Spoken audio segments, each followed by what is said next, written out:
नमस्कार दोस्तों, स्वागत है आपका हमारे YouTube चैनल रंजन स्टोरी पर। शुरू करते हैं भाग 5 से। अजय हमेशा सुबह माँ से मिलने आया करता था। वह जब भी उस वृद्धाश्रम से गुजरता था माँ से मिलकर ही जाता। वृद्धाश्रम आने के बाद अजय की माँ अचानक बीमार रहने लगी। डॉक्टर नर्स सब बहुत परेशान हो गए, लेकिन अजय की माँ के कहने पर किसी ने भी अजय से इस बारे में बात नहीं की, क्योंकि अजय की माँ चाहती थी कि वह हमेशा खुश रहे। जब कई दिनों बाद भी तबीयत में सुधार नहीं हुआ तो डॉक्टरों ने उन्हें एक बड़े हॉस्पिटल में चेकअप के लिए भेजा। जब रिपोर्ट आई तो पता चला कि उन्हें कैंसर है और ये बीमारी लगभग 2 वर्ष पहले से है। अजय जब भी माँ से मिलने आता तो कविता को बहुत बुरा लगता। वह हमेशा उन्हें वहां जाने रोका करती। वह कभी कभी रिंकू को भी साथ ले जाया करता, जिससे कविता और भी ज्यादा बिगड़ जाती। अब अजय भी काम के दबाव के कारण कई दिनों बाद ही वहां जाया करता, पर उसे यह पता नहीं था कि उन्हें कैंसर है। अब उनकी तबीयत और बिगड़ने लगी। एक बार अजय कहीं जा रहा था, इसलिए उसने सोचा कि माँ से मिलकर चलते हैं, पर जैसे ही वह अंदर गया तो उसे माँ कहीं भी नहीं दिखाई दी। जब आसपास पूछा तो पता चला कि उनकी तबीयत बहुत खराब है और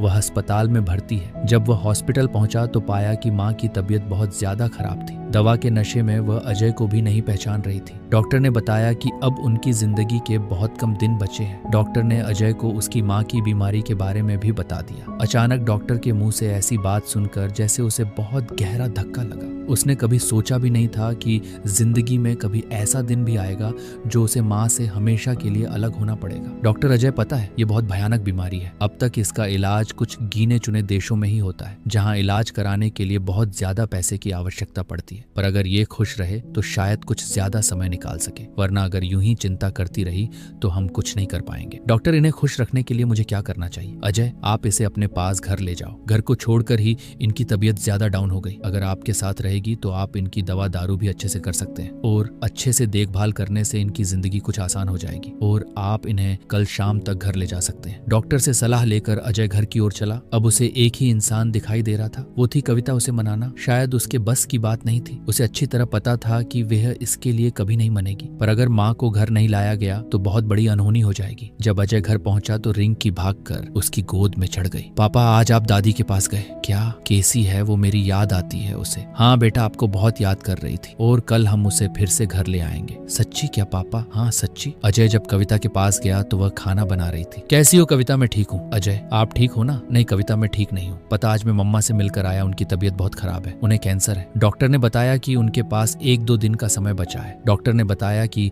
अगर हम उन्हें घर ले आए तो उनके बाकी बचे दिन आसान हो जाएंगे। कविता, अगर आप बुरा ना मानो तो क्या हम उन्हें घर ले आए? उनके पास बहुत कम समय बचा है, बस इस बार मान जाओ कविता। इसके बाद आप जो कहोगी मैं करूंगा, पर इस बार मेरी बात मान लो प्लीज। चलो ठीक है अजय, अगर आप चाहते हो तो ले आओ, पर इसके बाद कभी मेरी कोई बात नहीं टालोगे? हाँ बिल्कुल कविता। कविता के मुख से ऐसी बात सुनकर अजय को बहुत ज्यादा अचरज हुआ, पर खैर जो भी हो अच्छा ही होगा। ये सोचकर गॉड को धन्यवाद कहा। वो माँ को लाने के लिए सुबह का इंतजार करने लगा। सुबह जल्दी उठकर वह रिंकू को साथ लेकर माँ को लाने चला। आज वह बहुत खुश था, अपने सब दुख दर्द भूल गया था। वह तो ये भी भूल गया था कि जल्द ही उसकी माँ उसे हमेशा के लिए अकेला छोड़कर अलविदा कह जाएगी। रिंकू को साथ लिए वह उस हॉस्पिटल पहुंचा, पर जैसे ही वह माँ के कमरे की तरफ बढ़ा उसके होश उड़ गए। आंखों के आगे अंधेरा सा छा गया और आंखों में आंसुओं का समुंदर उमड़ आया। उसकी माँ अब तक उनसे बहुत दूर जा चुकी थी, हमेशा के लिए उन्हें छोड़कर, प्यारी रिंकू को छोड़कर। आज कविता की भी समस्या हल हो चुकी थी। अब वह कभी भी अपना घर छोड़कर नहीं जाएगी। डॉक्टर ने बताया कि रात को उनकी तबीयत बहुत ज्यादा खराब हो गई और जोरदार खांसी के साथ रक्तस्राव होने लगा और देखते ही देखते उनकी सांसें उखड़ गईं। दोस्तों, यह वीडियो आप सबको कैसे लगा? अगर अच्छा लगा है तो चैनल को सब्सक्राइब करें। धन्यवाद दोस्तों, फिर मिलेंगे अगले वीडियो में। जय हिंद दोस्तों।